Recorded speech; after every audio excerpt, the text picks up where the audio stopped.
श्रीराम जय जय राम। नमस्कार।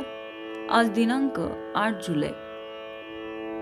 आजचा विषय आहे भगवंताचे अनुसंधान कसे ठेवावे।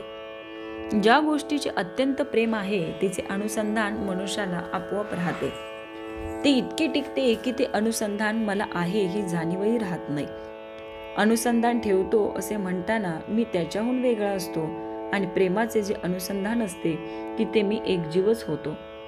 आपण कितीही गडबडीत असलो तरी वाटेने जात असताना आपल्या नावाने कुणी हाक मारली की आपण वळून पाहतो।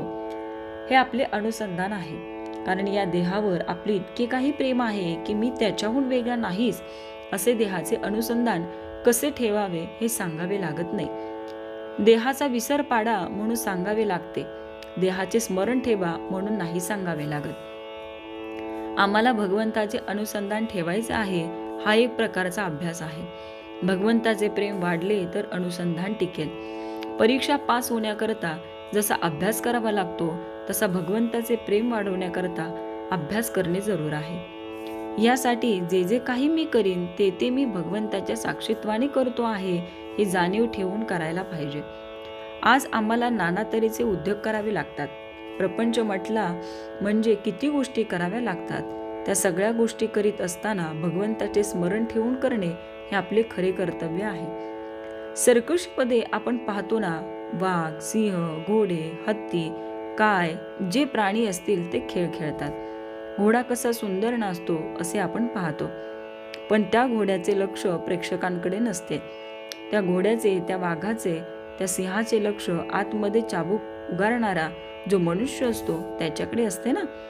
प्रेक्षक काय म्हणतील ते तो प्राणी पाहत नाही, आणि आपण काय करतो, भगवंत काय म्हणेल हे पाहतच नाही। जग काय म्हणेल हे पाहतो। हे जर आम्ही सोडले ना तर भगवंताला काय हवे आहे हे आम्हाला बरोबर कळेल। भगवंताचे स्मरण ठेवून कर्म केल्याने त्याला काय हवे तेच आमच्या हातून घडेल।